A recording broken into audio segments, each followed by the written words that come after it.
There is a network, a highly secretive group known as the Dark Side, operating beneath the city of Shanghai. They have carefully laid out a plan working on for days, months and years to create the darkware. But what is the darkware?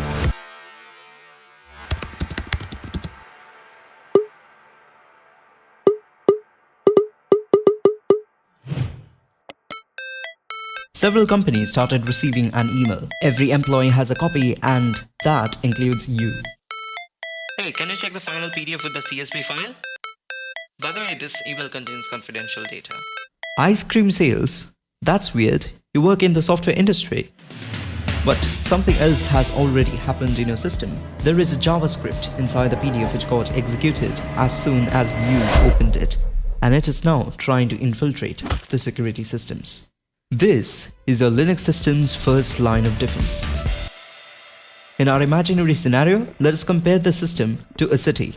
The small beads that you see, these are our messengers. There are many buildings in our city. Compare them with apps and services where most of them are transparent to our messengers to help them send or receive important messages, and all of them are interconnected together.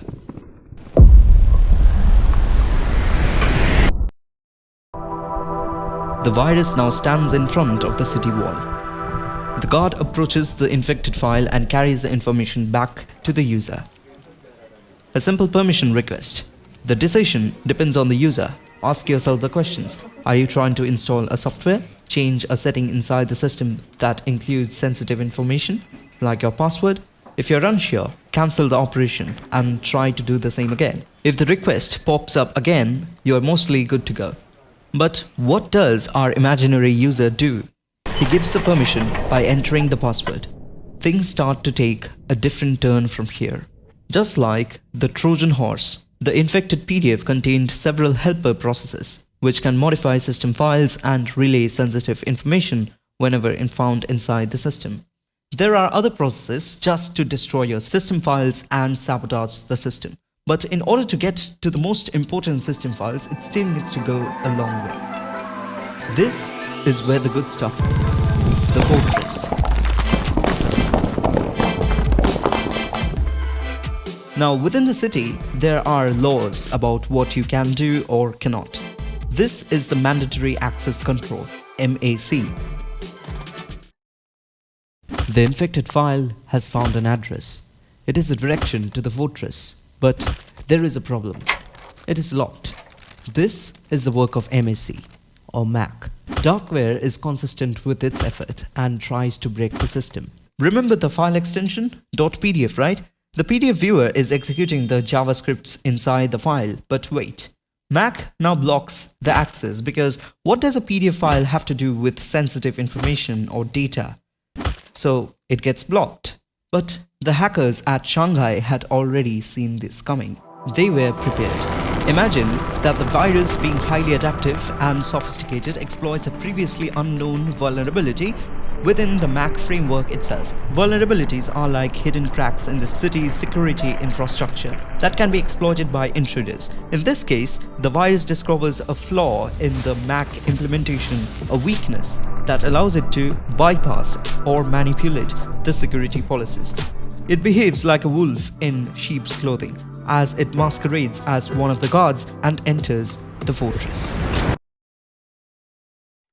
By exploiting this vulnerability, the virus can trick or deceive the Mac framework into granting it additional privileges or access rights. It takes advantage of a loophole, making the system believe that it is a trusted entity or has legitimate reasons for the requested actions. This could have been avoided with the latest software update, which our user had skipped earlier.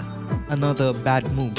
Starting from this layer of security, it branches out with several possibilities compared together. Some apps have a high level of security through sandboxing and containments, but that's another topic to be dived deeper still in future content. Your small city has millions of messengers who send out data and receive data from the internet. That is how you can browse the web or just even keep the system clock running. Applications need to communicate with servers to provide you with the latest information and update related to your accounts, sync, cloud storage and more. The messengers handle the job. But there is a catch. messengers need to pass a layer of security while receiving or sending data through the city wall. That is the firewall. Darkware now tries to communicate with its headquarters in Shanghai. It needs to update its code because a new security patch is out which will disable the virus from running further. Darkware sends a messenger for this job, but the firewall system blocks it. Darkware receives its first level of hindrance. What Darkware is unaware of is the firewall also works closely with the intrusion detection system. The IDS monitors the network traffic, including the blocked connection attempts by the firewall. It looks for patterns or signs that indicate the presence of a malware, kind of like an investigator or a detective. Inside the fortress, things are taking a more serious turn. At the center of the city is its main control panel, the kernel. The kernel, being the most important part, has its own security team. Imagine if someone could only make a specific phone call and not access sensitive information. SecComp, or Secure Computing Mode, helps limit the actions that the darkware can take. It blocks certain phone calls or system commands that the darkware might try to use, making it harder for the virus to cause harm. But when the infected file calls over the phone, it is disguised as a legitimate security personnel who can be trusted to get direct access to the kernel. But when the infected file enters the kernel, it is confused. The kernel is actually the control panel of the system, and the switches keep on changing their position. One switch is linked to one thing at a second, and the next second it changes its link. Only those authorized can control and give access to this place. The map or the manual of the kernel keeps on changing. This is the kernel address space layout randomization feature of the Linux kernel. On the other hand, do you remember the IDS which had already started the investigations? These evidences now add up to prove that the unsuspecting PDF file is a malware. While it is finally kicked out of the city, darkware has already done the damage. Much of the system is now unable to perform the required tasks. There are missing files, chunks of data that has been deleted, but fortunately, none of the user data has been leaked due to the smart move by the firewall guards. Our imaginary user had a system image backed up over time shift, which will help him make his system usable again. At least for this journey, he has been saved.